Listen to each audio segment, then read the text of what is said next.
You're Rick, right? I'm Negan.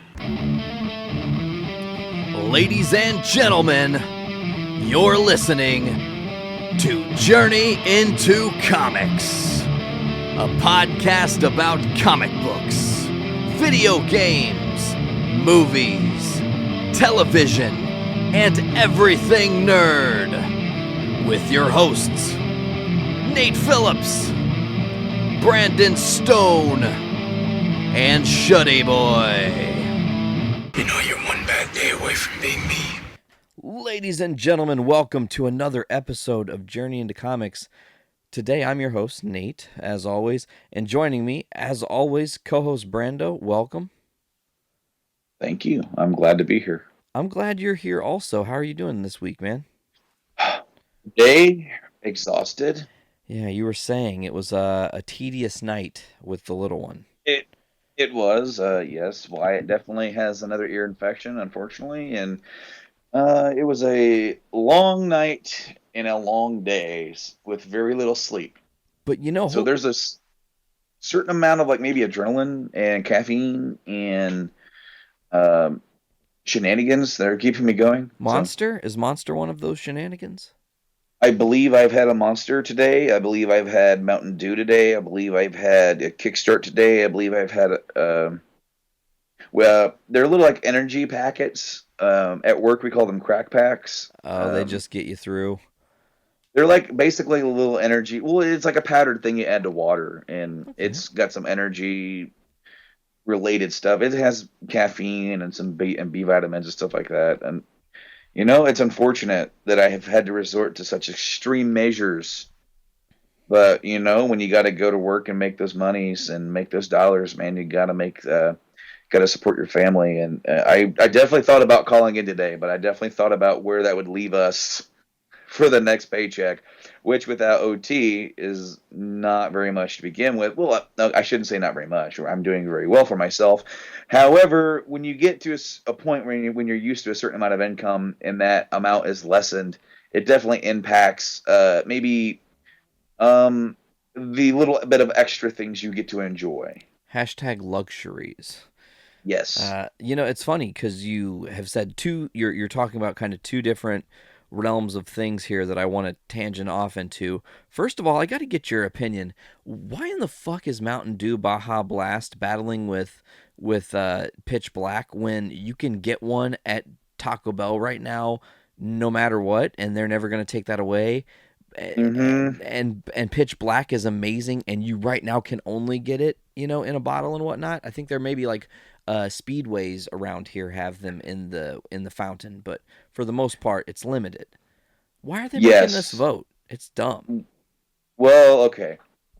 A few years ago, Pitch Black got brought back with the back by popular demand, and yes, that's kind of weird to say, demand.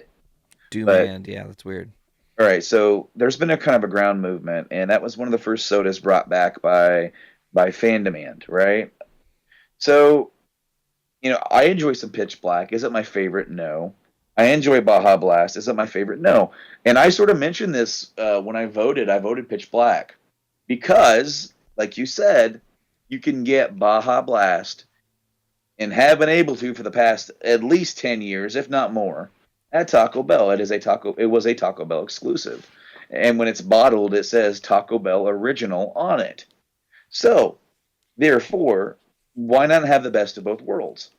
You know what? I don't always crave Taco Bell. I'm one of those guys that I just can't eat Taco Bell all the time. It's like very rare when I actually want Taco Bell. Gives you the damn bubble guts. Dude, it's just not very like appealing. I do like their breakfast. Some of their breakfast stuff is actually pretty decent. That was surprising. But one thing that will entice me to go is, hey, I can go get some Baja Blast. I'm kind of feeling that. As you said, there's nowhere other than Speedway, and even that is a limited time thing to get, you know, Pitch Black. And I want the best of both worlds. I definitely want that back. Now, however, they would really make me a happy camper if they brought back Supernova and Revolution. That would be also the best of both worlds. But I digress. They are bringing back Crystal Pepsi this summer, though. You know, I was gonna. Okay. Hold on. So Supernova and what was the other one called again? I didn't. Revolution. Revolution. Those were the last two of the three you could vote on, right? No, okay, so it was Voltage, Supernova, and Revolution. That was the first um, decision. And It was Voltage won. Voltage one. Unfortunately, that was my least favorite of the three. And then they did another one a few years ago where it was Whiteout, which won, and it was Typhoon and Distortion. Typhoon was a fruit punch, and Distortion was what was like a lime. Ooh. I'm not a big Mountain Dew drinker, so, you have to educate me. I am a soda connoisseur of sorts, and I'm very excited because Surge came back last year, and this year Crystal Pepsi's coming back, and another soda maker is bringing back another drink that was supposed to be out on yesterday on the 30th, but unfortunately, no, I'm sorry, on Monday, which was a holiday, which is sort of an oxymoron because nothing ever ships out on Monday. But it's supposed to be out, and that is High C Ecto Cooler. Ooh, Ghostbusters High C Ecto Cooler. Taste of my childhood, man. I'm looking for it, and I haven't found it yet. When I find it, I definitely post it on Instagram. And yeah, and I'll have to go out and search myself for that as well. And we'll have to talk about it because, I also am a cinephile and I don't know what you call somebody who's obsessed. I just call myself a foodie because that's the word. There's no file word that I know. That sounds terrible, but uh, anyways. So Brando, the other thing I wanted to tangent off and talk to you about real quick, dude. Wyatt's walking now. What? Dude, I know. I'm so glad I put my game systems in the back room I just because I saw that video and I was just like, no way. What? yep, he's a cruising man. Man, that's really exciting. This is speaking of exciting. This was kind of an exciting weekend on my end, Brando, and I haven't really filled you in with all the gory details, but we drove 9 hours and 41 minutes into Mississippi from here. We had to make a couple pit stops. We had to pick Veronica up. We had to swing by Dad's house, and then we went and had a couple pit stops along the way. It rained for the majority of the trip, so that was really shitty to constantly be driving in storms. And it was just like, oh god, it's making it even more stressful. It's already a long ass drive. Mm-hmm. So we get to our hotel, and it was just like, okay, well, we need food, we need to eat, and it was like, okay, well, we'll order whatever. They have a little restaurant, and they'll just bring it up to us. I was like, oh, that's great. So I go to use the phone, that doesn't work. So I'm like, okay, this trip is starting off a little bit awkward. So I go down and I talk to the lady at the front desk. I'm like, hey, our phone doesn't work. And then she's like, okay, well, I'll get on that right now. And I was like, I also wanted to order like room service type food. If I go over to the restaurant right now, can I just order that and then go up to my room and wait for the food? And she said, yeah, absolutely. That's what we do. So I go order the food. The lady's like, you have to stand right here and wait for your food. You can't go up to your room. And I'm like, God, now we've already ordered. This is awkward. So I stand there. I think the lady at the bar just wanted us to tip her because if you do room service type thing, there's no tip, and then if she's there, she can get some money. So I was like, you're being frustrating. So anyways, we went into Oxford, and that's a cool town. It's like old school South Americana, and there's just great food at every turn. And it's crazy, Brando. In the South, you order like an $8 burger, and you think, oh man, $8 burger, like that's probably not going to be very filling. And then it's like you ordered 3 burgers, and you're like, Jesus, this is too much fucking food. Can we stop, please? I know why there's a weight problem in the South now, because their portions are just monstrous. But anyways, the weekend shook out how it did, and then it comes to Sunday, and that was the really kind of like the highlight of the whole fucking weekend. And there were a lot of cool things that happened. Like I said, a lot of food-based stuff that went down. But the highlight is, we were deciding it's time to drive back, and we've got this 9-hour drive in front of us.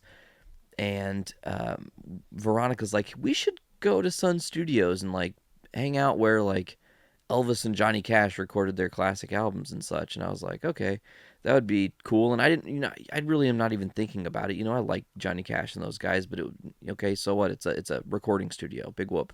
I've been in 100 of them. So we're driving in, and our bass player Rob texts, and he's like, "Hey, are you guys gonna try Jerry the King Lawler's restaurant in Memphis if you're going through Memphis?" And I just like seriously, while I'm just driving the car, and I'm like, "That's a fucking thing." And they start telling me it's like a museum. There's all his memorabilia, different title belts, all of his crowns, every different robe he ever wore. I mean, just tons of different things. There's a VIP area with all the artwork he's ever done that he still has. Like all these crazy things. And I'm just like, well, yeah, fucking course we're going to eat there. Like, you girls have no decision in the matter now. We're going to this place. I'm like, what's the address? So we start driving there. And offhanded, just kind of joking around, really, I went, man, it'd be fucking wild if he was like there. Like, I know it's his restaurant and everything, but it is a Sunday. It is a holiday weekend. He only works on Tuesday, which is SmackDown. Maybe this is good odds that he came home, for a couple days. So we park in Memphis. We walk to Beale Street, where it smells like just a fresh bag of garbage and balls just wafting on the street. It's horrendous. And there's just people everywhere. And it's like, essentially, it's like a little Bourbon Street in New Orleans, except for it's only like 3.5 blocks. It's very short. And it's just a lot of restaurants and music and stuff. So we walk to the King's restaurant, and, it's funny because there's a lady standing outside, and it seems like she's almost begging people to come and eat at this place. And I'm like, man, I hope this place doesn't like fucking suck, So she's like, you guys, and I was like, yeah, we're here. We want to come here and eat. And so we walk in, and she seats us, and we're right in front of the stage where this guy, Chris Gales, shout out to Chris Gales. He was actually quite phenomenal. He's a blues musician who I just met there at the thing. He played a bunch of tunes while we listened and ate our food and whatnot. But he's playing, and we're sitting down, and I had ordered my sweet tea. It was the only sweet tea I had the entire trip because I'm in the South, so of fucking course I wanted some sweet tea. And right before he starts the song, he goes, "Ladies and gentlemen, the King has just entered the building." And I was like, oh, he's going to do an Elvis song. That's fucking cool. And then Sarah kind of poked me, and she's like, look. And I was like, what? And I look up, and Jerry the King Lawler is standing 25 feet from me. And I was just like, oh, shit. Like, I joked that this should happen, but I did not prepare for this to happen whatsoever. So I'm like, okay, it's cool. So I just really nonchalant, I'm like, do you girls want to go up? Sarah's like, I don't really want to go. V, you can go. And V's like, okay, I'll go. Cool, that's whatever. So we walk up to the King, and I'm like, hey, man, I met you in Chicago a couple years ago. You were eating. We didn't really have a chance to interact. Appreciate everything you do. Not trying to bother you, but could I get a picture? And he was like, yeah, absolutely. Let's go sit on my throne, And he sits down, and I sit next to him, and he's like telling Veronica tips on how to make a better picture, because he's like, these lights make it hard. You got to put the flash on your camera and make it better. And I was like, whoa, this is kind of surreal. And then I'm just sitting there talking for a second. He goes, well, are you going to let the lady get a picture? And I was like, well, yeah, of course. We were just talking for a second. Like, You know what?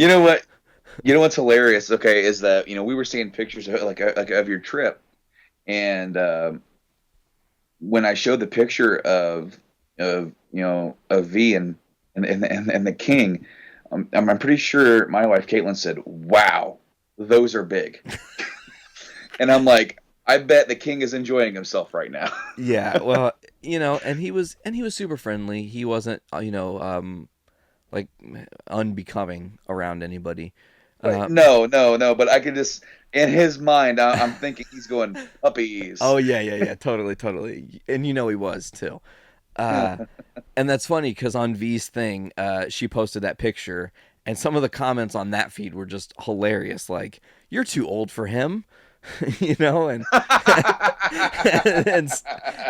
and stuff like, what was another one? He's probably waiting for people to walk away so he can try to make you his 18th wife.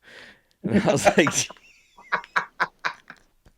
was like, oh God, these are good. These are really good throws. But yeah, it was a really cool moment. So that kind of ends the story, or so you'd think. So we order our food, and I got the King burger, which was too fucking big. It was 2 giant ass patties of meat that I should not have tried to complete. I overstuffed. So I'm sitting there for a minute and I'm like, the king is still fucking here, like Jerry's just hanging out in the back. He's doing his thing. And people are frequently doing exactly what I did. We were the first persons to do it, and he had just walked in the building, right before us, or right after us. And, other people are going up, get pictures, blah, blah, whatever, kind of being obnoxious and lingering, and I'm thinking, if I was a celeb, man, that'd be the part that would be hard. Like, I know you're trying to be my friend, I know it's trying to be cool, but don't just hang around me like we know each other unless there's a conscious effort to know each other. So I'm like, fuck, I should try to get him to do a little tag for Journey into Wrestling. That's me and you's other podcast. And I think I sent something to you. I don't actually remember if did I say something to the effect of like, should I do that? You said, I think I'm going to try and get him to record a tag for JIW. And then I said, go for it. Yeah. And I was like, I was sitting there for a minute after I sent that to you, and I'm like, fuck, do I do this or do I just not, And I looked at Veronica and I looked at Sarah and I said, well, fucking YOLO, I have to do this. Like, you miss 100% of the shots you don't take. So I walk up to Jerry and I'm like, man, you were so gracious and so kind to even let me take a picture with you. I really appreciate that. And I have one more question. And if you're not into it, I respect that, man. But I like I said, you miss 100% of the shots you don't take. And I said, is there any chance I could get you to say, like, this is Jerry the King Lawler and you're listening to Journey into Wrestling? It's a podcast I do on YouTube. And he's like, yeah, let's do it right now. And I was like, kind of taken aback, like, right this second? Like you don't need to have me write it down or plan it or anything. You got this. And he said, yeah. And I'm going to play now for our crowd for the first time. You're now, for right now, going to hear this in future Journey into Wrestling episodes. But this is the tag I got, Brando. Hello, this is Jerry the King Lawler from WWE SmackDown. And right now, you're listening to Journey into Wrestling. I don't know why you're listening, but you are. I think that's really awesome. And he did that just on the spot, man.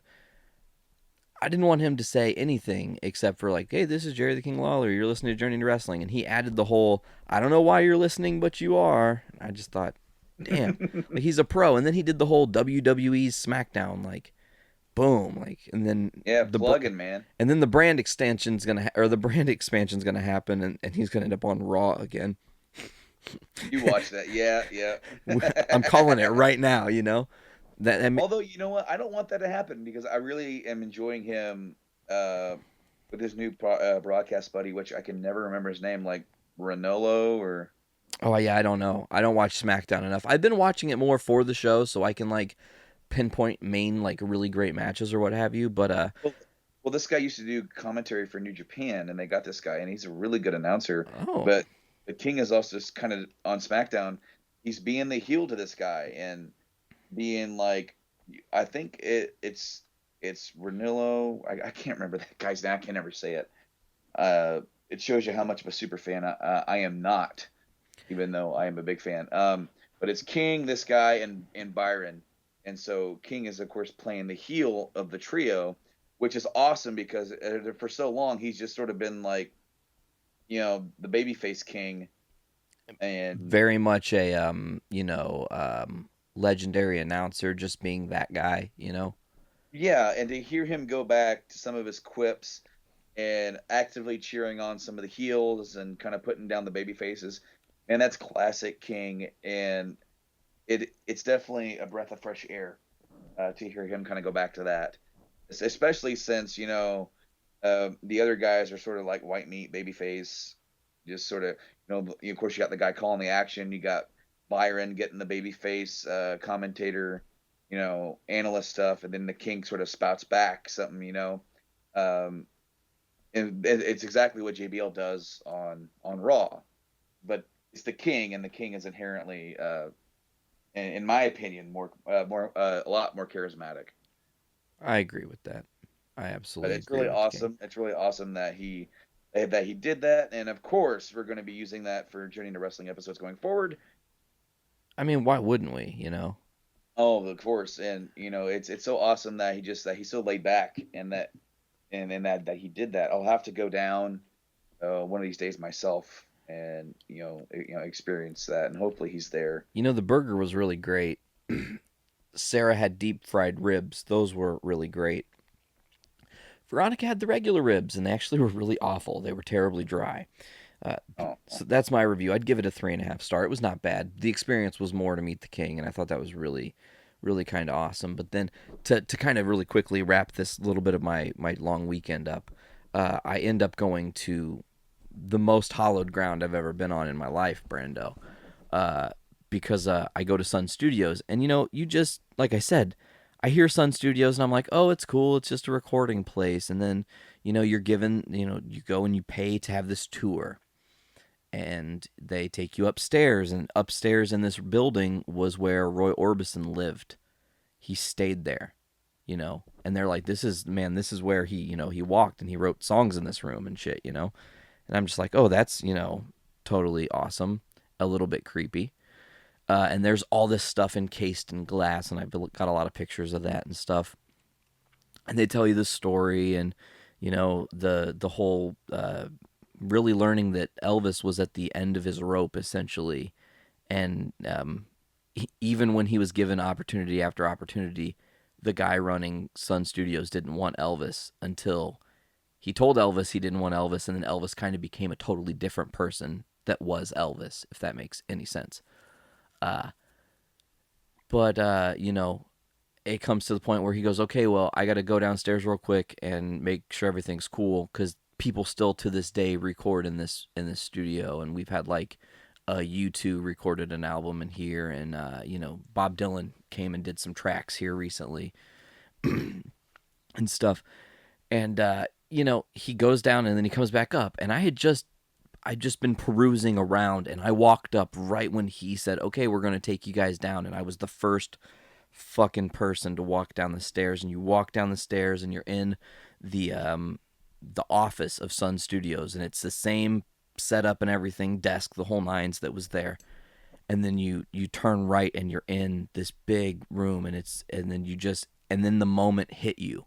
And it hit me so overwhelmingly hard. Like, it was the most hallowed ground, because the people that were in that room at the time when this whole phenomenon happened, and people like Elvis and Johnny Cash and Carl Perkins, and I know I'm forgetting some people, Jerry Lee Lewis, Jesus, of course, stood in these very spots and recorded some of the greatest songs of all time, and essentially paved the way for what I wanted to do with my life, and this, and being a musician and doing that.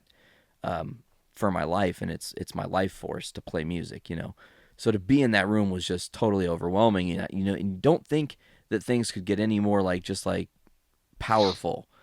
And then a really special moment happened, and we're standing there, and there's this old rickety ass piano, and we open it up, and there's a cigar burn, and I'm like, oh, that's interesting. And Sarah's like, I really want to play this thing. I would really like to play this piano, and she had a pretty rough day the day before. That goes without saying. But, I really want to play this piano. And I find the tour guide, Nick, who is a super dude. And I'm like, hey, man, she would really like to play that piano. Like, could you come over, and is that okay? And he walks over, and he goes, okay, so I'm going to tell you, this is piano from 1961. The last time Jerry Lee Lewis ever played this piano, he put his cigar out on the E, on the low E, okay? And it's just like, whoa. And he's like, yeah, you can play this, And Sarah starts playing a blues song, and it was a song that she was going to play in the competition. And it's just this haunting thing. And the dude literally walked over and turned the music that was on, that had been recorded in fucking Sun Studios, he turned that down to hear her. And so she did that for a couple minutes and kind of got this she was kind of lighting up, and then it happened. She played ragtime music on the piano that Jerry Lee Lewis had played on, and it emotionally kind of broke me, because it was this very special thing where music was transcending generations to do something in that room, and it felt so just alive. That room, it was like the musicians' souls were still left in there, and it was really if anybody ever has a chance to be in Memphis, if you've not been, do yourself a favor, pay the fucking $12 and do the Sun Studios tour, especially if you're a musician. And it's just something you can never appreciate enough. I can't wait to go back there. But there's one other thing that's kind of really interesting. So curiosity killed the cat at the end of this tour, and I had to ask the question of questions. I said, so Nick, how much does it cost to record here? And our tour guide calmly goes, oh, it's $200 an hour. And I was like, oh, I'm going to have some money soon. And you will be seeing me, because that's amazing. You can, for $200 an hour, you can record in Sun Studios, where Johnny Cash, Elvis, and all those guys, as I said, recorded, and U2 and all that. And all kinds of legendary people have been in and out of there. They had a picture where I guess there was a tour going through it 2 or 3 years ago, and they were just doing the tour talking, and Bob Dylan bust through the front door, walked in, and kissed the X where Elvis stood when he would record his songs. And that was just like, whoa. Like, it is truly special, a special place is what I would end with. And then we ended the night eating at this place called Lambert's Cafe, and this place in Missouri, Sykeston, I think, is where it's at. But they throw you rolls. They come around with a hot tray of rolls, and wherever you're sitting, if you just raise your hand, they'll chuck a fucking roll at your dome. I saw an old lady get faced. It was hilarious. All right, so you sent me a message about all this. Well, not about all of it, but you just sort of said something short. And my weekend was about, cooking some pulled pork on the grill. I just smoked some pulled pork, and I had some friends over, and I was sitting back here with a good friend of the show, Rob, and you sent me the message. I was just standing where Elvis recorded. It overwhelmed the fuck out of me. Mm-hmm. And I'll be honest with you, I didn't know what to say, because I'm removed from the situation. I'm completely emotionally removed. Yeah. So I don't know what to say. I don't know, like, if you need a pat on the back, a hug, or like if me just saying the words "cool" is not enough of a response. Yeah, no, it's yeah. So I'm like, I don't know what to say, Rob. And he goes, was he really that affected by it? I'm like, I guess so. And the next words that I had that I was gonna say to Rob, I just typed up to you. I said, you were all shook up. Yeah, dude. And you didn't really respond to that joke. So I was like, maybe he doesn't get it, or maybe he just fell flat. I'm like, it wasn't that it fell flat. It was at that time I wasn't looking at jokes. Look, all I can say is, as a musician, there is a certain energy when you perform and play music, and in a room full of people who weren't playing any music, standing in a room where all people do is play music, you could feel how alive the building was, how alive the room was. And I know that spiritually speaking, this might not be true, but if I could have been touched by fucking Elvis, that happened to me this weekend.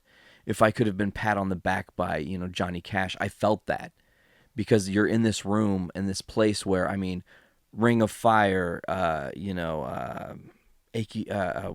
the fuck, Ain't Nothing But a Hound Dog. Any of the songs that those legends did, that they were recorded right there. Well, not any, because Elvis, interestingly enough, was only in Sun Studios for 1.5 years, and then he got sold like a slave to RCA. And then that was another interesting thing, is then they had this special secret $1 million quartet session, where it just so happened that Roy Orbison, Johnny Cash, Carl Perkins, and Elvis were in that building at the exact same time. Not planned whatsoever. And then just decided that they were going to jam together for 4 hours. And Sam Phillips, who knew he would get in trouble for recording it, recorded it anyways, because he knew how special it was. And it was just, I don't know. Maybe that's a little strange to hear a grown man say something like that, but that room gave me the feels. It was a very, very powerful moment, as a musician, I think you also would appreciate it, especially, once you have actually been in the room. Because I didn't think much of it until I did it, and then now I'm like going crazy about it. Ow. Still there, Brando? I am still here. Okay, I was like, damn, did he disappear? You're like a magician. So, No, just letting you talk. dude, so this past weekend was crazy. This coming weekend is going to be a little bit wild, I feel. We are going to be recording episode 100, Brandon. Can you believe it? Yeah. Yeah, because that's numbers. It is numbers. It's We just- have been slowly chipping away. We've been slowly chipping away at this for quite a while, and it's week after week after week after week. We put out shows, and eventually we were mathematically going to reach 100, and it is this weekend. And it just, it didn't just so happen because there was a different bouts of family drama, laziness, different just scheduling conflicts that have happened where we've actually had to add some episodes onto our show that are still pure to Journey into Comics, and it's still us, but they are just, it's very much like the Flash and Arrow, to throw that in here, that it's like Journey into Comics is the center of this universe, and we are starting to just birth out little shows that are just extensions of ourselves. Yeah, well, I mean, all right, so is the number inflated by a couple? Yes, but that is literally because we missed a few weeks throughout the last year that would have had a show anyway. Totally. So we were just making them up. Essentially, because, I mean, it would be really weird to record episode 100 in like a live setting and then be like, this episode's going up in 4 weeks. Right? It's live, but not really in the past. Right, so, we sort of made a plan out to like, you know what? It just sort of organically happened because I had kind of come up with the idea of branching off and like making a couple other shows based off stuff that we talk about that we could dive more into and having them be exclusive to the YouTube channel. And then we were like, well, why don't we give our main audience sort of a taste of that? If they want to go check that out, they can. So, hey, why not, but it also, in my opinion, they were extra, but they also didn't feel like there was really that, jam-packed full of content. There wasn't an overflow of content to get those shows in. True. Very true. So with that being said, we're going to do this 100th episode live. We've got a kind of loose plan of what we're going to do. We've also got episode 101 like pretty much laid out. We just have to put in a little bit of work to make it happen. With that being said, what we totally dropped the ball on? And I'm going to say it and you're going to be like, God damn it. What's that? We really should have had business cards. Yeah. Anyways, that's fine. It's not the end of the world. Because this weekend we're just going to kind of just do everything off the cuff. It's kind of how we are anyways. I'm not going to forget the banner because I'm staring at it right now. I want to say it because I'll force myself to remember. Hopefully tonight we'll find a hardline time for when we're going to be having the show. It's supposed to be on Saturday if I'm hearing this correctly. So that being said, once we find out a time, we will plug the hell out of that. And even though we don't know it live right here right now, if you follow us on any sort of thing, it will go up on that, on Twitter, on Instagram, on Facebook. It's going to go up. We're going to make sure people know. And then also what we're also going to do is at the con itself, while we're a part of other events, once we have things a little more solidified on a time, we can just hand out flyers, little quick flyers, and just say, hey, here's where you can go see us live and, ask us random fucking questions. We don't care. Of course. And hopefully, we did mention that we do some other shows that are like basically children or, grandchildren, if you will, of Journey to Comics, Journey to Wrestling, Game Addicts podcast. Those are penciled in to be recorded sometime during the weekend as well. So you can be looking forward to those in the coming weeks going out onto the YouTube channel. And then Sunday, to just completely cram pack this mamma jamma, Sunday, Veronica and I will be recording officially episode 1 of Foodies Watching Movies. Not sure what our dish that we're going to be making is, but we're going to be doing some food reviews, movie reviews, watching a film in the background, just for our own viewing pleasure so we can have a, general discussion. But yeah, we've got some big plans and I'm really excited for it. It's going to be a lot of fun. To kind of talk about 100 for a second, Brando, I know that we have a couple plans that we want to make sure to remind people. We are going to be making Wes recreate the I Am Taco picture. At some point, that will be printed and signed and given away to someone who's already won it, and then we might do a second giveaway if another person wants the picture. Which, after we see the picture, we might fucking want it. I don't know. We haven't made the picture yet. That was just a moment we have to recreate because at the time we weren't thinking with our taters. No, we weren't. But overall, man, I'm excited for this weekend. It seems like for the most part, the guests they have are going to be there. I know that with any con, you got to expect some kind of, changes in plans just because nothing can ever go 100% smoothly. No matter how many times you plan it, things are going to change. But I'm looking forward to working with Wes and their team. I'm looking forward to just being a part of the con, and I know that it's going to be a long weekend, dude, but it should be a lot of fun. It should be. Unfortunately, I will not be there on Sunday. I think I mentioned that on the show on the last episode. But especially with Wyatt kind of coming under the weather, I definitely want to be fair to them because Totally. I definitely want to be home and help take care of him. And I know that you will represent the brand terribly very well. Terribly. Terribly. Well, no, seriously, if I'm going to be a part of a cosplay roast and they want me to be vicious, I could be representing us pretty poorly just by how mean I can get. But maybe I can just not do that at all. Maybe that won't happen. We'll see what goes on. But I'm looking forward to Sunday regardless because I'll get to represent us and have some fun. Anyways, maybe I could just host that. That'd be cool. And it doesn't matter. It doesn't matter. Anyways, what are we moving on to, Brando? I know there's a lot we've got to discuss today, and we haven't even really started the episode. We haven't. We've really just been reminiscing. To get into the meat of this, all right, so you said you haven't watched Game of Thrones this week, but we haven't talked about the last one before that. Just briefly, I definitely want to touch on, Hold the Door. That was a terrible and good and sad and bad what the fuck episode of Game of Thrones. Oh, man. A lot of stuff going on, and you're not sure who you feel the most sorry for. But I feel sorry for IKEA trying to cash in on Game of Thrones like that. That's for real, right?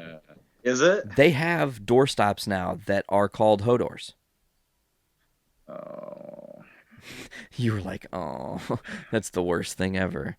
Well, okay. I mean, no, seriously, that was definitely emotionally fitting.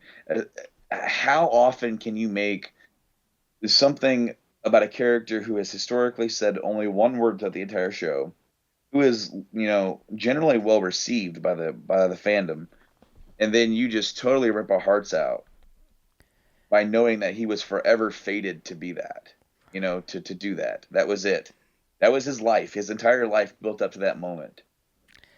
Well, Brando, I've actually got it's interesting. I get to play a little bit of a different role this time. It's a hat that I've never worn before, so bear with me. The death of Hodor actually didn't really spoiler alert, it didn't really affect me, and let me explain why. I thought he died in season 4 for some reason.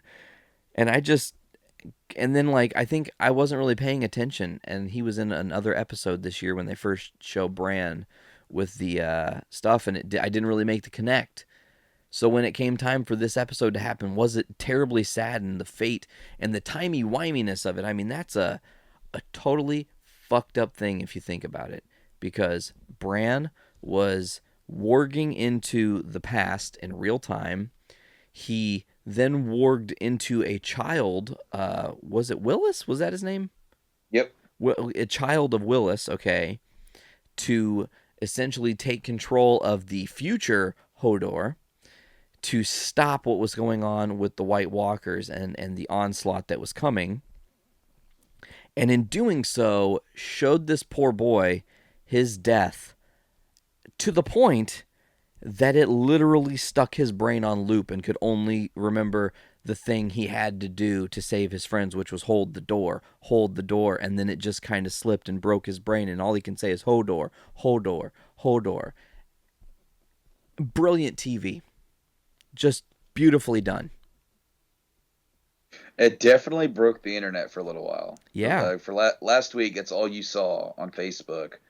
You know, I've seen T-shirts that says, "Not all heroes wear capes. Some just hold the door." Man, one of the you posted something, or somebody tagged you on one that was like a picture of the actor that plays Hodor, and it was like kind of like a glam shot, and it was like a real Find man. you a man. Find you a man that holds the door, or something like that. One of my favorite ones, I think Blaine posted it or shared it, and it was somebody had taken the past version of Hodor, William Willis, and he's on the ground seizing, and they've overdubbed it, and they photoshopped a guitar in his hands, and he's playing Johnny Be Good. That shit was so funny. Oh, that was great. Yeah, man. But it just all right. So at the end of that episode, Bran and I'm trying to remember her name, Mira. Yeah. Okay, so because that was the sister of the other guy or the other kid that could work, and it was trying to help Bran. Anyway, so they are able to get away temporarily from the White Walkers, right? Yep. Hodor buys them some time. This next episode, I know you haven't seen it, but I want to talk about the beginning of it. It picks up right where it left off. Ooh, so Bran and her Mira escaping, and she's dragging him along, and Bran is downloading, if you will, bits of information, and you see flashes and flashes and flashes and flashes of what he's seeing. So now I have an article pulled up from BuzzFeed that pretty much has screenshotted, and it shows in detail what he sees. And so I'm just going to go through this because while it is sort of a spoiler, it's not anything that we haven't already heard about or seen, but now Bran is seeing this stuff. Gotcha. Now there's quite a bit of focus on Wildfire. Do you remember Wildfire? It's the stuff that Tyrion used to blow up Stannis' fleet. Yeah, the green stuff. Yeah, the green fire. Yep. So then the Mad King was obsessed with it, right? Okay. And he would use his pyromancers to unleash wildfire. Now the Mad King is showed in these. Aerys Targaryen is shown, and you hear him yell, "Burn them all," in his vision. Damn. The next part that you see Jaime Lannister standing in front of the king, sitting on his throne, getting his sword out, and then you see him lunging the sword into his back as he tries to get away. And then you see him a wide shot of the throne room, and you see him jamming his sword down, killing the Mad King for sure. And then there's one of the last shots you see of that segment really quick is Jaime sitting on the throne where Ned Stark finds him. Mm-hmm.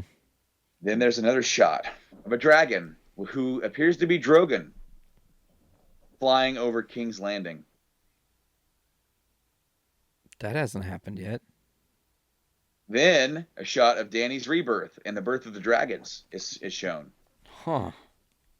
We again get reshown the scene that we saw in the last episode of the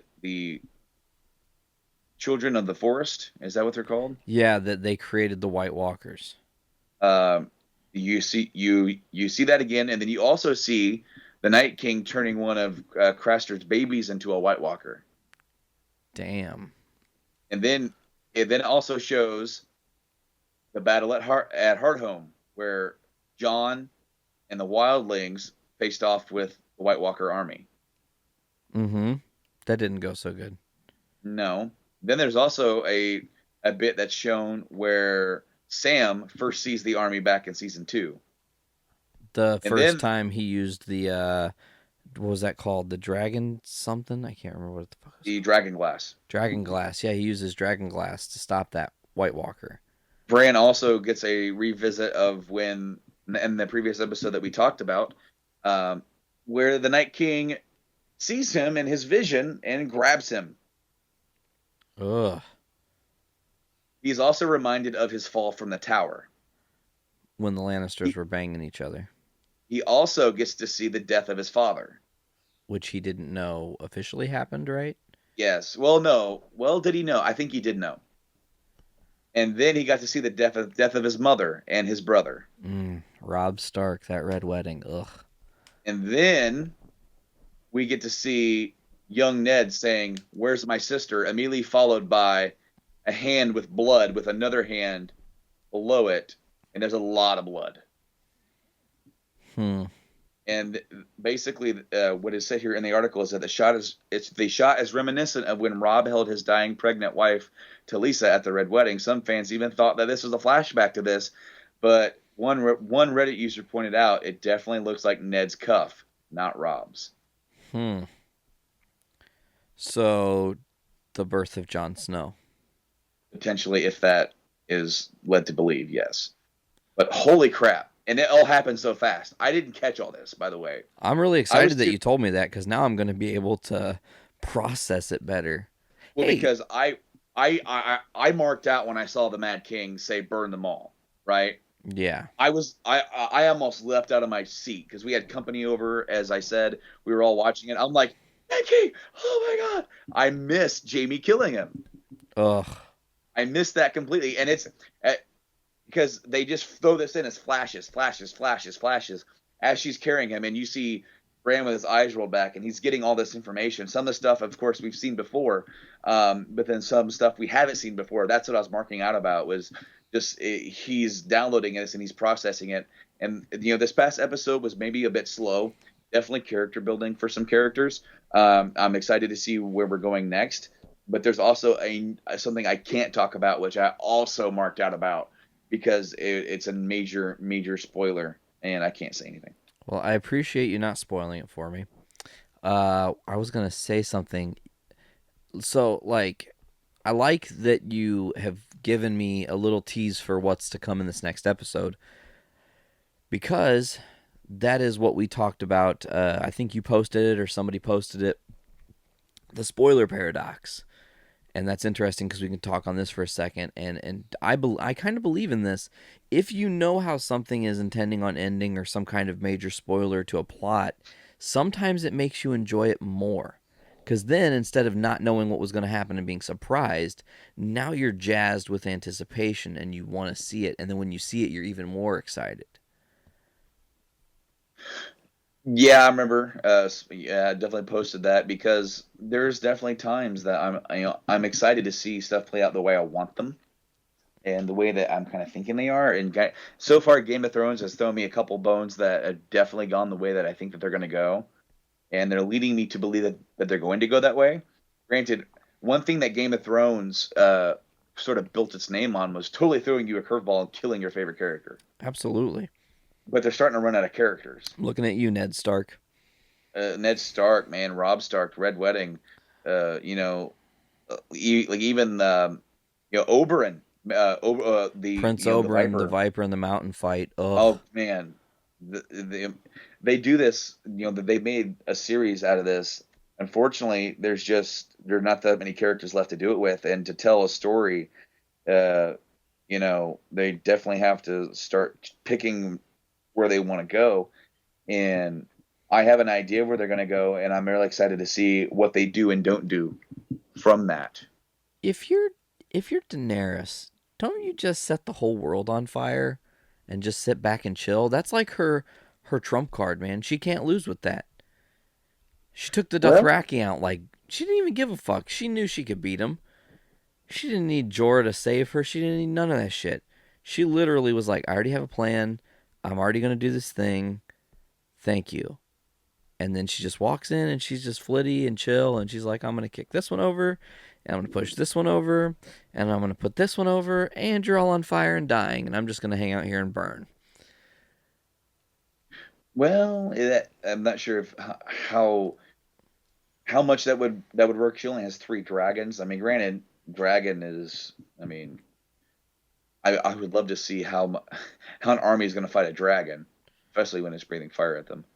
Yeah, But well, there's definitely something to think about. I mean, as much as there's unrest in Westeros, as there really is, as throughout the series, there's always been some sort of conflict.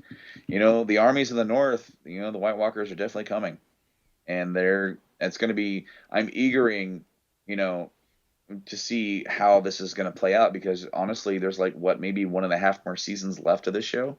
yeah. I mean, right now we're down to this was episode 6 this week, Yes. so we have 4 episodes left in this season, and then 13 more.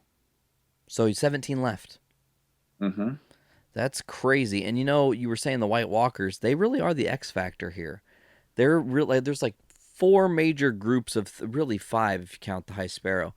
Major groups of things that are happening. So you got like High Sparrow and that whole thing where they can just apparently enslave people, and then you've got the Lannisters and Tommen Baratheon is the king, and he's got his army he's working on. You've got Jon at the Wall and his wildlings army. You've got Daenerys and all of the motherfuckers she's picking up along the way, Mm-hmm. from the Unsullied to the Marine and all that. And then, like I said, you have this giant X factor, and let's not forget the fucking crazy Boltons. But then you have this giant X factor in the White Walkers. It's like 17 episodes left. If they sincerely cut it after 17, okay, and that might not be true. They might re-up and do another season. You never know. But it seems like right now their foot's on the gas and they know that they got to be close to the end, so they're trying to make some stuff happen. The overall pace has been faster this season. Absolutely. There's Uh, no long play. They're giving you what you want. mm-hmm. It's very nice. It's kind of like another TV show that wrapped this week, The Flash. Ladies and gentlemen, that's my tie-in. How did you like that segue, Brando? Oh, it's beautiful. Okay, good. I was glad because if you had more to talk about Thrones, we could continue on. But No, I definitely don't want to go any more into it yet. When this season's over, I definitely want to, have a definite season review and outlook for like where we're going. we But need to get that for homie Nick Torres on that one. yeah, no kidding, man. No, yeah, no kidding. I haven't heard from him in forever, but yeah. So Flash wrapped this week, as did Arrow. Arrow was a little less exciting. Flash was a lot more. What I like about the Flash is just it did amazing things that you never would expect. So in the penultimate episode, Zoom. He sacrifices someone who Barry cares about. I'm going to try to be as spoiler free as possible here. And it drives Barry almost into madness, and this whole thing that Zoom just wants Barry to know that Barry and him are the exact same. They both experienced their mother's tragic death, and that makes them the exact same. And Zoom is trying to push Barry to use his rage to overtake him. It's very much like Return of the Jedi, kind of, just let the dark consume you. But Barry is kind of clouded by all of this darkness, and the team makes a really shocking decision, and they trick Barry, and they actually lock him in the cells that they keep metas, and they're going to take Zoom on themselves, and they have the near perfect plan, and then it goes wrong, and Joe ends up on Earth 2 with Zoom, and there's this moment where he's like, who's the man in the iron mask? That's been a theme this whole season. Who's this guy in this iron mask? And there's been different theories I've said on the show who I thought it was. So it comes down to it that, Zoom tells Barry, look, we're going to race and this thing is going to happen. And essentially you can't beat me. And, Barry's like, okay, I'm going to do what I have to do. So they have this race and they're going to do 500 laps around this giant structure. And the more that they create the speed force, the more it's going to charge this device. Again, trying to remain spoiler free. The device, if it sets off, will actually destroy every other world in the multiverse except for Earth 1. Because Earth 1 is what they call the center, and it tethers all the other Earths together. Super smart way for CW to add that in, so now that they can figure out how they're going to work Supergirl into their regular stuff, into their regular universe. So Barry and Zoom are racing. They're going around this thing, and another Barry appears, shockingly. And they end up taking out Zoom. And the Barry essentially kind of gambles with his own life, and he draws the time wraiths to this moment to take Zoom back because he's broken the laws of the Speed Force. And the time wraiths, instead of doing something like killing Zoom, they actually turn him into and task him with becoming the Black Flash. And the Black Flash, ladies and gentlemen, is a speedster who's essentially like the Grim Reaper for speedsters. If you've done wrong and your time has come, he's essentially death, and he will find you and he will tap you on your shoulder, and it's done. If the Black Flash gets you, it's over. So I love that was a nice little twist there. So the team has won. They've defeated Zoom. Everything's great. And we're gonna figure out who this guy in this mask was. They've saved him, and it's the Earth 2 doppelganger to Barry Allen's father, but this guy isn't called Henry Allen. His name is actually Jay Garrick, and we find out that Zoom had stolen his identity and played both Jay Garrick and Zoom, which is crazy. And Jay Garrick, has this outfit and all these things, and then he's like, I don't want to wear that hat because that's not me. And Harrison Wells goes, that was a symbol of hope on our world. It's very important that you wear this because people will believe in you and they will know that you are Jay Garrick, and he gives it to him. So Barry and Iris have this moment to we're right here at the end of the episode where they're talking on the porch, and Iris has said, Barry, I want to give this a shot. I want to be with you. And Barry says, with everything that's happened, I'm not in that place. And she says, well, you were loving enough to give me time to find my place. I have to be respectful and do the same thing for you. And she goes inside, and Barry says kind of to himself, I'm sorry, but I have to do this. And you see Barry take off, and he's now in the time vortex. He's now time traveling, and he goes back to the night his mother gets killed. And right when she's about to get stabbed by the Reverse Flash, this Barry from season 2 busts in and boom, knocks out and destroys the Reverse Flash. And doesn't kill him, obviously, but he stops him. And he's standing there, and he looks, and he sees season 1 Barry, and, to keep spoiler free, season 1 Barry standing there, and he looks and he sees that his mom's okay, and then season 1 Barry just disappears. And then you're left, boom, the episode's over. And essentially, they created the Flashpoint paradox on the CW verse. And that is such a huge, bold, fearless move from CW to say, not only do we believe in this show so much because of how many viewers it has and because how many people like it, but we believe in it enough to give them what they want, and that's not the final thing we can come up with. That's not the best we've got. We'll come up with even greater things after the Flashpoint paradox, and I'm really excited to see where they go. But overall, man, The Flash this season was just, again, top-notch.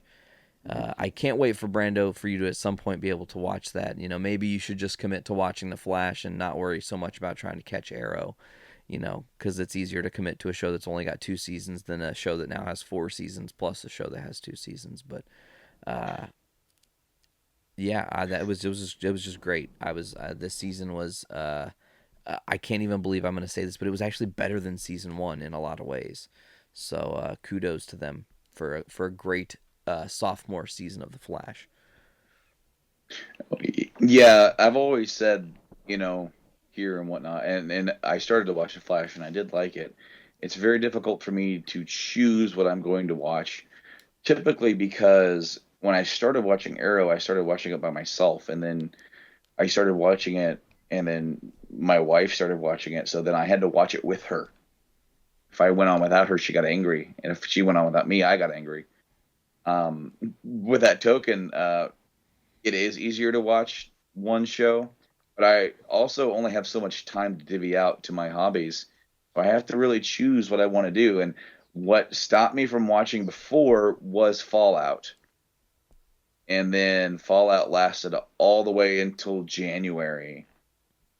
And then since then, it's been one thing after another. And I would like to get into it, and it's still a possibility that I might. but I definitely don't want to promise anything because it's honestly what we do per night. It varies. Well, yeah, I mean, and again, if you guys, it's hard to pick a show back up unless you're just like, I got to do this on my own and whatever it is, what it is, and power through it with your own tenacity. But then you've got Wyatt now as well, so that just is another wrench in the system. And then, like you said, there's limited time, so it's. I understand how hard it is and how difficult it is. I just can't wait for you to finally catch up to the show, even if it's 5 years from now, because of how great it is. And you're going to be like, seriously, just like how you were on me about GOT. Like at some point when you Hmm. get there, you're going to be like, okay, I see what I missed, and I'm excited to be in the present now with this show. But moving forward to talk about some more kind of CWE stuff, Brando, I had an interesting thing happen to me today, and You did. I'm sitting and I'm just minding my goddamn business, and I get a notification on my phone that someone's messaged me, and I'm like, probably Veronica, who knows, I'm not sure. So I click on it, and it's our old guitar player Jason from forever ago. And there have been some band dramas when we were younger, as kids, and then not really drama, but just a general disconnect as more so adults. But Jason and I hadn't really talked in probably the past like 7 or 8 years. It had been quite a long time. And he said, "Hey man, I do this. I got this thing on YouTube now, and me and my buddy were discussing this argument, and I kind of want you and Brando to help settle the score, and maybe you guys can use facts instead of just us rambling against each other to kind of determine who's right. I guess is how it came down to it." So I watched this video, and it's our buddy Jason, and again, he's just really entertaining. He just has a lot of fun and gives no fucks, and I really appreciate that about him. And his buddy, who I didn't really get the guy's name, but he had some interesting input. But Brando, I want to know. Let's break this down. I feel like we're probably going to be on the same page here, unless you really actually shock me. Batman versus the Green Arrow. Who wins? Batman. Batman easily. Now, okay. So I listened to their video. It was about 15 minutes. I listened to it on the way home today because you had sent me the video, and I didn't even catch the name of the channel. I just let it start playing, and I said that kind of sounds like Jason from a long time ago. And then I happened to look at my phone, and then he was filming, and then he put the camera on himself, and I'm like, holy crap, that is Jason. Yeah. I'll be damned. And so I'm listening to it, and of course, it honestly took me back because that is exactly, I can imagine this conversation being had and some of the stuff that he said. It was like 10 years ago. Dude, it was like we were in the back of that old Buick. Right. Just driving to Champaign and some shit. Or the Astro, Oh, God. this was a conversation or debate that would have been had. However, it wouldn't have, I think me and him are more so on the same page. And a lot of what he said, I do agree with. And now, to be fair, his buddy said that a lot of his decisions in this sort of entanglement came from his version of Arrow coming from the television show, and then they kind of went back and forth. Now, if you want to talk about the history of the characters in general, I definitely think Batman is the more strategic, and I also think he uses theatrics to really get the one up. And his buddy said that Arrow would put Batman down, no question. I disagree. I agree with you that does not. There's not any world where these two in a fight, in an actual fight, Oliver Queen versus Bruce Wayne, Batman versus the Green Arrow.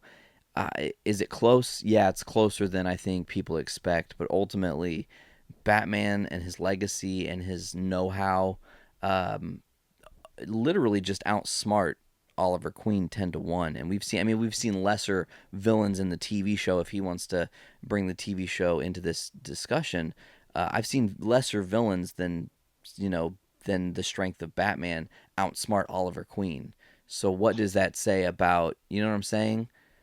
Like, Well, okay, I feel like Oliver's going to make a mistake yeah, well before Bruce would. I mean, even Jason brought up the fact that, Batman's a damn ninja, and that I had arguments in the past with people saying that Iron Man would beat the crap out of Batman any day, and I said no, because Batman's a freaking ninja. You take Iron Man out of the suit, he's a man. You take Batman out of the suit, he's still Batman. Exactly. Minus some gadgets, okay, but he still could kick Tony Stark's ass. Absolutely. I mean, Bruce was trained by the League of Assassins, and that's something I wanted to bring up about the video too. If you don't mind me interjecting in this real quick. By all means, go ahead. Okay, so Jason's friend, who again I deeply apologize that I don't remember his name. He said something about how all of his stuff and his love for the Arrow character was based off of the TV show, right? Mm-hmm. And as soon as he said that, I got kind of like a little, not giggly, but it just like, oh man, you picked a rough thing to say, because now I'm going to pick it apart. Because I can break him in telling him that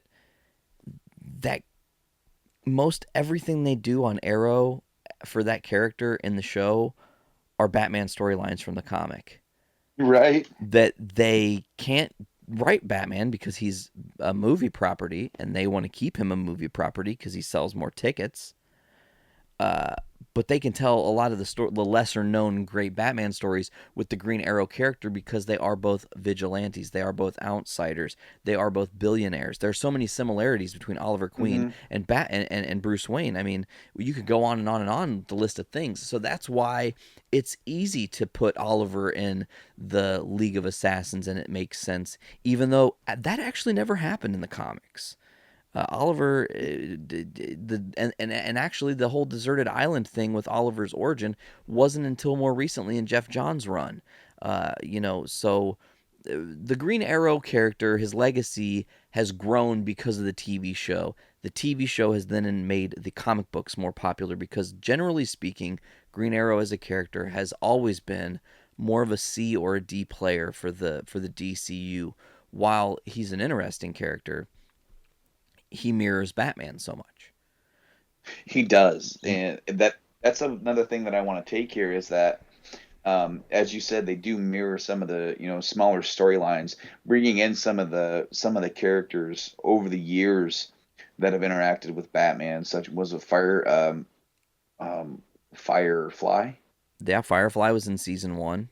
Season 1, and then they start doing some Suicide Squad stuff. They start toying around with that, and then of course the main baddie of season 2, Deathstroke, which is a Batman villain first and foremost.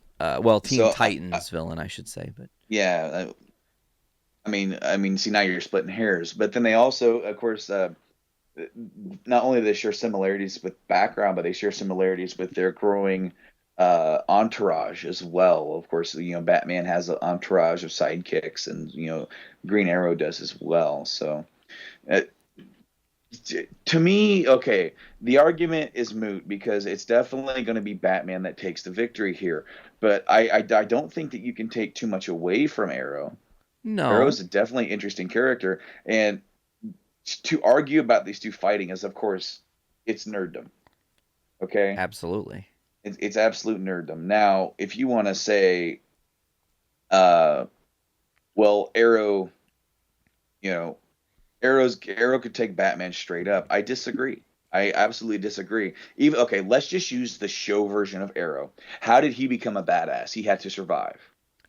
And after a terrible technical difficulty, Arrow had to survive on that island by being a badass. However, so Brando, here's what happened. We were talking for like 20 minutes, right? Right. And we really dissected the whole reasoning of who we believed would win in a fight between Batman and the Green Arrow. We picked Batman. Now, that's 20 minutes of time we had that we can't get back. We lost, so the thoughts we had in the moment are gone. But you came up with a really, really smart idea, and I kind of want you to share that now with these people, because what you told me off air when we were getting this fixed, I was just like, dude, that's the smartest idea. Why didn't I think of it? Well, okay, I don't want it to be said that, well, you guys just kind of BS'd it, and you guys are going to pick this without saying reasons. We said reasons. We definitely went in and said reasons. Um, if you've gotten this far into this episode, you'll know that I am exhausted, Totally. and the simple fact that I'm able to put words together at this point is pretty miraculous in my book. What we will do is that we will revisit this next episode, which is live from VillainsCon 2016, Danville, Illinois, David F. Palmer Arena, and we Lovely will plug. we will poll our audience. We will involve some of our friends who are going to be there, and we're going to resume it. And by that point, I will hopefully have been rested, and we will continue the conversation. And now I solemnly swear the fact that I chose the bat, I will not try to influence anyone else's opinion before we poll. We will give the poll, and then we will break up and break down why we chose what we chose, and that will be a segment that we will do live, and involve our audience. So basically, if you cannot attend, please tune in to the next episode of Journey into Comics. Now, Nate, we were like going into like another topic. One of our last topics. We have 2 topics left. When you notice that we have lost 20 minutes of our show. Now, this doesn't happen to us often. Technical difficulties do not happen too often here on the show where we actually lose content. So there are times where we lose, like connection through Skype or whatever. But, shit happens. Now, the next topic is definitely something that sort of happened a week or 2 ago. And it sort of did kind of rile up the internet. I assume you know who the Angry Video Game Nerd is? He's a YouTuber. He is a YouTuber. He's one of the first video game YouTubers that ever came out and got big and inspired so many other shows. He's also a filmmaker. Yeah, he talks a lot. He has very, very, very, very aggressive opinions, but he's passionate about it, so I appreciate that about him. Now, let's just say that the Angry Video Game Nerd is a character. Much like Boogie has Francis. Yes, okay, the Angry Video Game Nerd is a character. James Rolfe is a person, and he is passionate about film. He always wanted to be a filmmaker, and it just so happened to be that something that he created, the Angry Video Game Nerd, became bigger than what he envisioned, and he ended up doing that for quite a few years. And he still does it from time to time. But he made a video how he said he is not going to watch Ghostbusters and he will not review it. And here is why. And he gave some pretty legitimate reasons. He is very attached to the series, and the trailers have not given him a reason to want to continue. And it has nothing to do with the fact that, the changes that they've made to this, to this film is simply a reason of he is far too attached, and it will never live up to any expectation. And he does not want to watch a film with any preconceived notion of the fact he's not going to enjoy it. It's just a waste of money if you do it that way. Well, to him, it's a waste of money. It's a waste of time. He doesn't want to have to sit there knowing he's going to hate it and then go online to tell you that he hated it. Now, unfortunately, there's been a movement online who attacked him and basically said, now, and I'm just paraphrasing here, that what he said, and that they basically misconstrued his words and made it sound like that he's a misogynist that doesn't want to see the movie because the cast is all female. Now, I'm going to come out and say that I'm not excited to see the movie. And I've seen the trailers, and nothing about it really excites me. It's a reimagining of the original Ghostbusters. Okay, that's fine. We have the original Ghostbusters. Now, one thing I can say about what I've seen from the movie, it has the same heart, same things that they've had in the original, like the fact that they're in a rundown car that is, decades old. The fact that there's, very slim on money. The firehouse is there. The same sort of cast dynamic is there, I guess you could say. But number one, I'm not a fan of Melissa McCarthy, so I don't really want to see it if she's in it. I mean, and in all intents and purposes, if I were to say I'm not a fan of Bill Murray, will I like Ghostbusters? Should I watch Ghostbusters? Yes.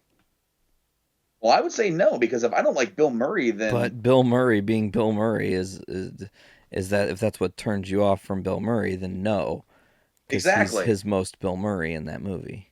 Like if I'm not a fan of Bill Murray, then why would I watch something that he's in? I'm not personally a fan of. Oh, there's a newer actor out that I don't really like. I'm trying to remember his name. I fail. Oh, well, here's a good one for you. I'm not a big fan of Michael Bay. I don't like Michael Bay either. Okay, so I've seen Michael Bay movies, and I feel like I've sort of seen my share of Michael Bay movies. I don't really have a lot of you know, drive to go see them. Now, the whole thing about the AVGN backlash, I feel like it's unwarranted. I feel like if he has detailed reasons as to why he doesn't want to see the movie, don't try to misconstrue it to make it to be about something else. He's not dogging on the movie because of the changes they made to the cast. He's dogging on it because it's called just Ghostbusters when he feels like that's disrespecting the original title. So now when you type in Ghostbusters, two different titles come up instead of, Ghostbusters 2 or Ghostbusters : whatever this one should have been. Maybe that's a little too far, but he definitely laid out his reasons as to why he doesn't want to see the movie. Why can't people respect that? Because, why am I, sexist because I don't want to see the movie just because I don't like one person really like her. I don't like seeing that actress. I don't like hearing that actress. So not being impressed with the trailers, and I have to be selective about what movies I see. Is it inherently wrong of me to not want to see that movie? No, Brando, I don't think so because, like you said, you have to be choosy, and that's like I'm choosing to go see the new Ninja Turtles when really I shouldn't, and I might see that before I see the new X-Men. How fucked up is that, I mean, think about this show and the stuff that we have covered, and think about selectiveness. If you don't like the character, if you don't like the idea of the movie, don't waste money to go see it in the theater. It doesn't mean you'll never see the movie. It just means it's not imminent for you. It Well, just I means that see. you're not rushing. Oh my God, I have to see this or it's the end of the world. No. You're going, okay, well, maybe if it comes to Blu ray or if Nate comes down and has it on Blu ray and wants to borrow it to us, or maybe if it's on demand or, whatever the fucking case may be, you are going, I'll see it. I'm just not, it's not something I, have to do immediately. Well, see, and I'm not necessarily hating on the concept of a new Ghostbusters, but it is sort of ironic that the two movies that I am least excited to see for the summer are two either like reboots or sequels to movies I really didn't want sequels to. Yeah. I mean, basically, what I'm saying is that the Ghostbusters reboot slash sequel slash whatever it is not necessarily the Ghostbusters movie I wanted. So I'm not really going to go see it. I gave the trailers a chance to sort of win me over, and it is what it is. It didn't really charm me too much. The other one is Independence Day. See, and I'm super jazzed about ID4 too. Well, see, to me that one is the trailer had Jeff Goldblum being Jeff Goldblum, Yep. and it's okay. That's cool, I guess. Uh, and then it looked like they just took some scenes from the cutting room floor of 2012 and put them in the trailer. Um, I I have zero gumption to go see it. I don't care. It's been far too long, and there isn't enough drive there to make me want to go see it. A lot of what Hollywood does now, and they've done it, like a few times in like the last year or two, they've taken an idea or a sequel to a movie that is like 20 years old and try to make a sequel to it. Yeah, but that's Hollywood for you, man. They got to keep rehashing. That's Like, like, I mean, in some ways we're talking about how we don't like it, and in other ways we're talking about like, holy shit, I'm kind of getting excited for the new Power Rangers. You know what I'm saying? It's very much a double-edged sword, and I we'll think see that about Power Rangers. We'll definitely see about Power that's true. Rangers. Got to see a trailer first, but Okay, but is there a limit? I mean, this is a conversation to be had. Is there a limit Are there things that shouldn't be touched? Well, yeah. Because in my opinion, it's like, if you want to rehash it, if you want to do it, either enough time either needs to have passed, or it had to have been messed up to begin with. It had to have, like, okay, let's try to do it better this time. Other than taking a franchise brand and go, all right, let's get more out of this. Let's try and do this way. Like, for example, one movie series or movie that I never want to see them touch is Back to the Future. Absolutely. If they touch that, I will not see that movie. I will boycott it. And I feel like those movies are just fine, and they're timeless. Yeah, absolutely. I feel like, when you see that movie and you said this movie is set in the 80s, right? It's set in the 80s. So we don't have to worry about, technology of this or that, or showing a better version of this or that. I mean, there was a rumor years ago saying that Zac Efron was going to play Marty in a new version of Back to the Future that was going to send him back into the 1980s. That's been, yeah, what the hell? If you're going to do a Back to the Future movie, just to throw my humble opinion out there in the hat, if I were to be given a Back to the Future movie, I would write from the perspective of Jules and Vern and their time-traveling brothers. That's a cool concept, but I would not call it Back to the Future. I would make it a spiritual successor. Because if I put Back to the Future on it, then what did you say is going to happen? Preconceived notions, regardless. You're already starting off on the wrong foot because you've pissed off people that think that is a holy grail of movies. You know what I'm saying? Mm-hmm. So, it's just, movies are subjective, okay?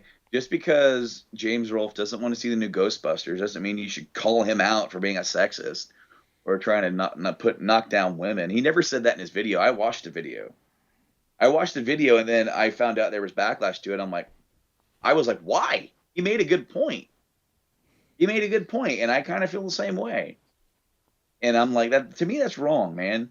You shouldn't be driving forward an idea or a property just to force a certain mindset on people.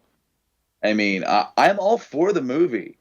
Okay, let's let it exist, but it's not the one I want, so I'm not going to go see it. No. But I'm sure other people are going to enjoy it. I'm looking more forward to Ecto Cooler coming back than I am the actual movie. You know, on a side note, Brando, I had something strange happen today. If we want to talk about movies coming back, go for it. And it actually is going to harken back to something you spoke upon this show in the past anyways. So today we went to Target, had a little family day at Target. Ollie and such, we all went. And took Oliver to the toy aisle, and we're looking at action figures. And lo and behold, they have the Turtle Van now reimagined for a toy you can have, right? And I'm thinking about the Turtle Van that I had as a kid, and there's a lot of really beautiful similarities with some fine upgrading done. And I'm like, wow, that's really cool, And it's only $20. And I was like, wow, that's actually like not really that expensive. That's crazy. And then below it, there was something that was $39.99, and it was in a little bit of a bigger box, but not too crazy big. And I'm like, oh, I bet it's the Turtle Blimp. That'll be fucking really... If it's a Turtle Blimp, I might buy the Turtle Blimp. Like, I might have to just, for my own sake, just have the Turtle Blimp, because I never had one as a kid. It's the one toy I always wanted. So I grabbed this box, and this thin, long box is the Technodrome. But boy, is it a shitty, cheap version, nothing like what we had as kids. I'm like, where's the dope eye? Like, where's the doors that pop open and the eye rolls down and hits people? Where, it's like, it's pretty basic bitch. So I was just seeing that, and I'm like, oh my God, like, they've got new Bebop and Rocksteady figures. It's like they are actually trying to breathe life back into this, but they're taking a page out of the book from what they did in the 90s. With the same kind of marketing. If I was a kid now and I saw that Technodrome or that Turtle Van, you best believe I would be all about that and make my parents spend their money. It's really smart. I just hope the movie isn't crap. Well, I mean, I might go see it tomorrow just to solve this problem. I have yet to even see the first one because again, with the same thing with Ghostbusters, it was just not the Turtles movie I wanted to see, so I chose not to see it.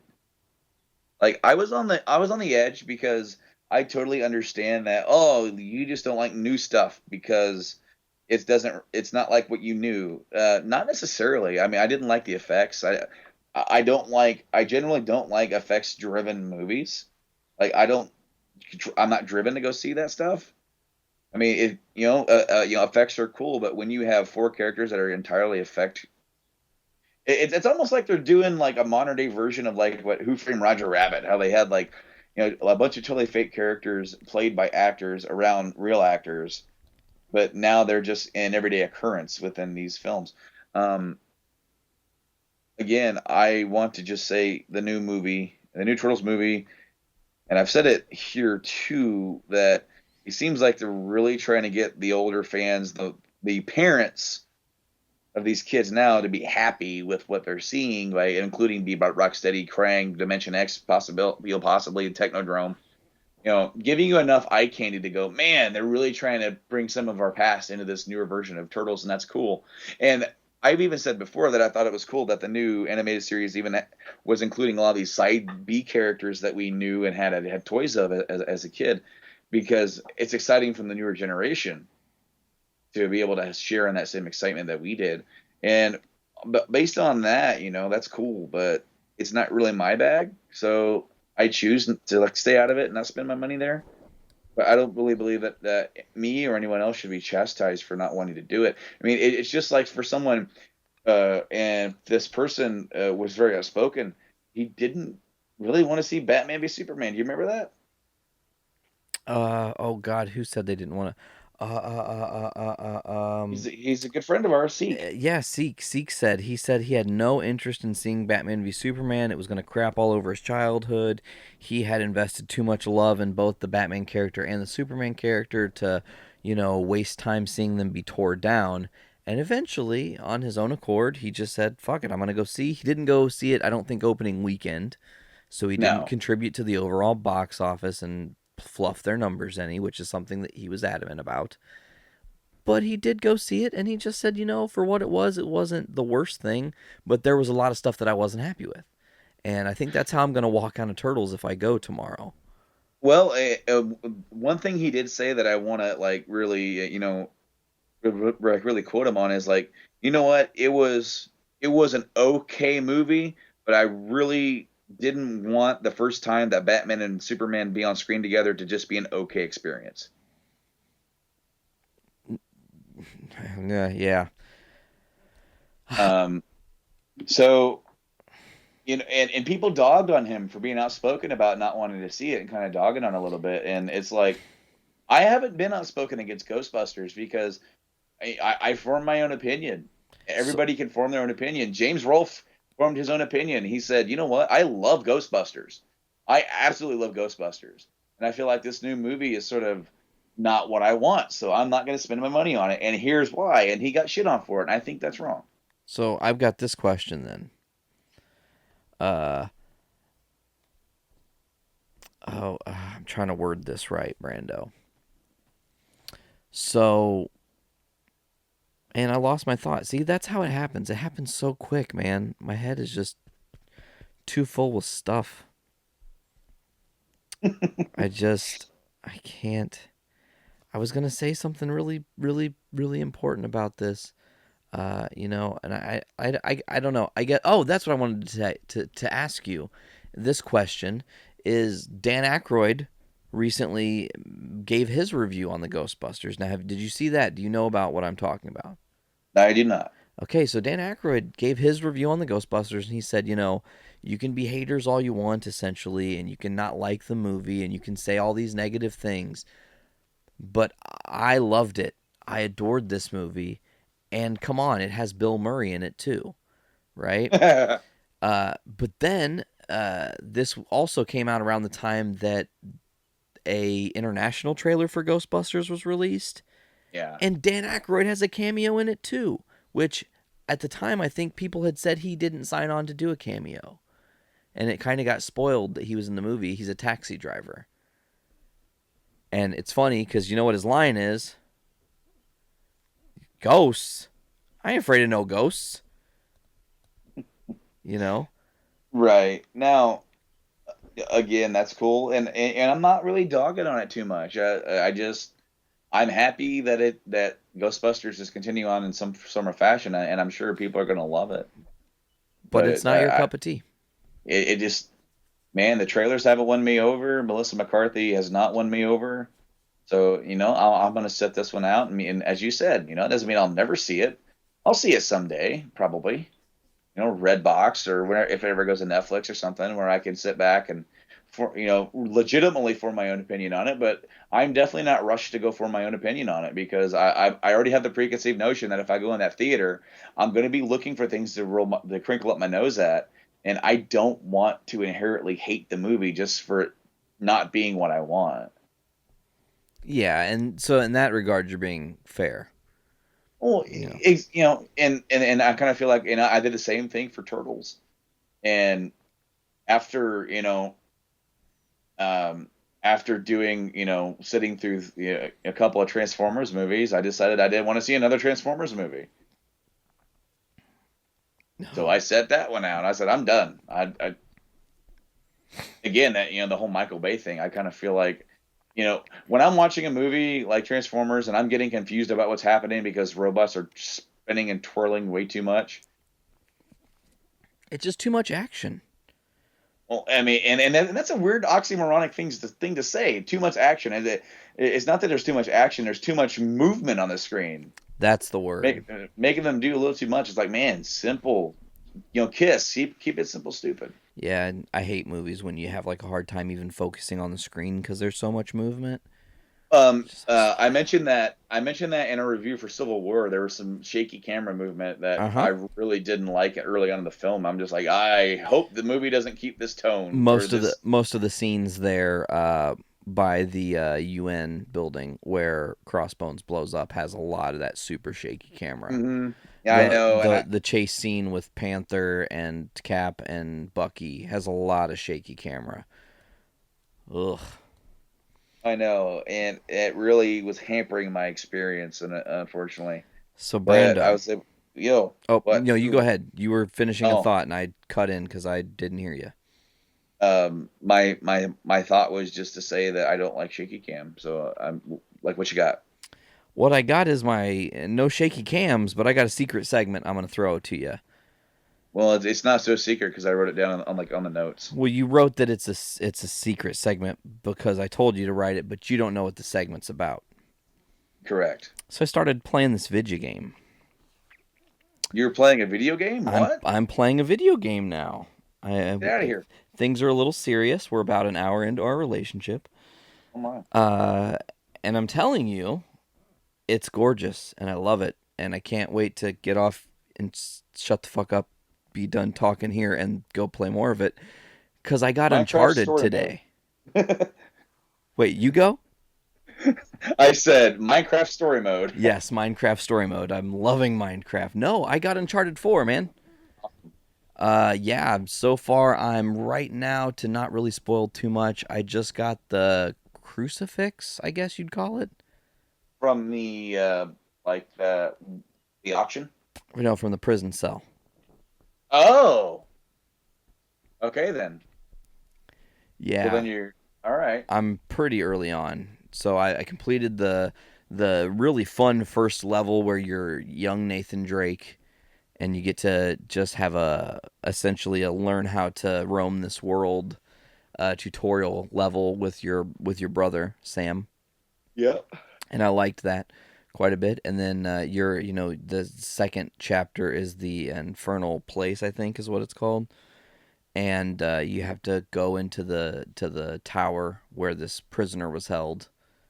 And that prisoner was Captain Avery. Captain Avery, yeah. And it's pretty interesting. You find something in there.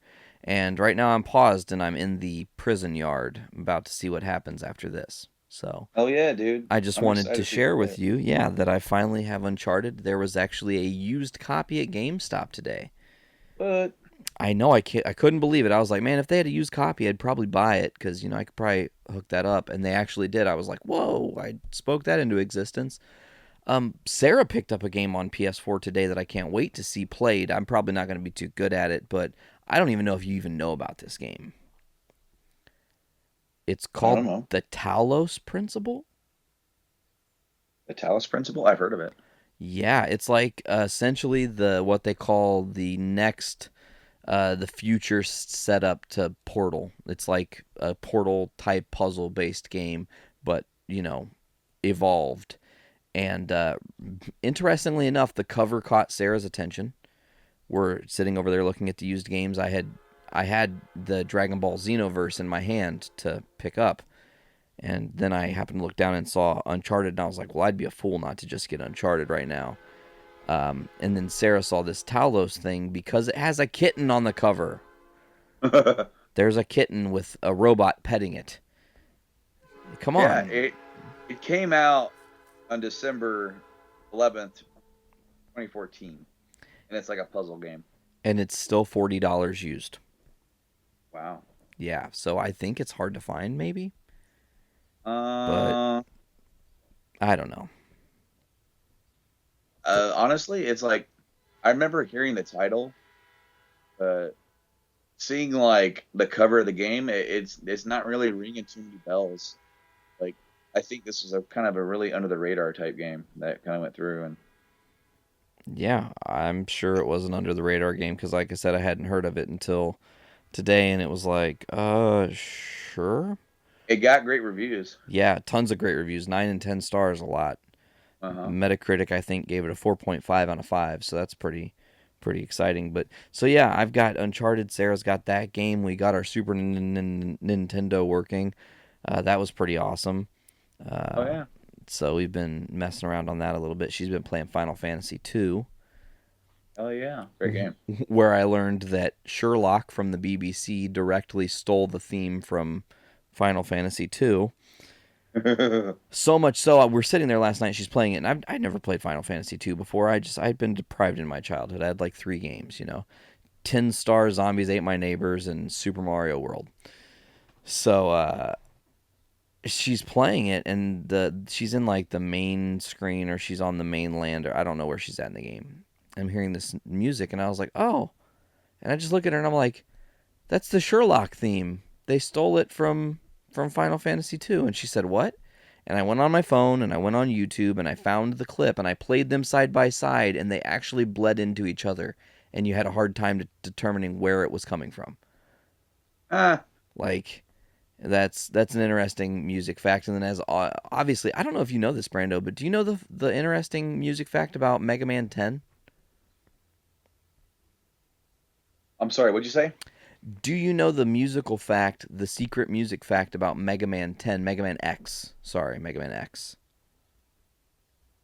The music fact about Mega Man X. Yep. Lay it on me. The creators of Mega Man X and the people in the music department were such fans of Journey that they put... Oh, yes. There's some lines from, I cannot remember, the Faithfully, I think, is the song that they steal from, or a tribute to. You know what's funny? I'm going to send you a link that I found not too long ago, and on some of the early Doom games, they rip off some like metal riffs from like Pantera and Metallica. Oh, that's Slayer. awesome. That's awesome possum. All right, well, Brando, this is episode 99. 99. I don't know if there's anything else left to discuss. No, it's really unfortunate what happened that we lost all that discussion. I mean, just to wrap it real quick, Brandon and I just essentially laid it out there that as far as comic book stories, as far as media content, as far as training, overall in those 3 categories, Batman swept each category without question. We dove into why. We dove into the fact that most everything Arrow does is stolen from Batman because they take Batman stories and they just plug it into the Arrow TV show because they can't use Batman stories that are smaller on the big screen. And sometimes the smaller stories are actually way cool. So, yeah. And then I also mentioned how Gotham is totally kick-ass and it's better than Arrow. So if you're not watching Gotham, do so. It's good 2 seasons. But if you don't have anything else, Brandon, I don't got anything else, man.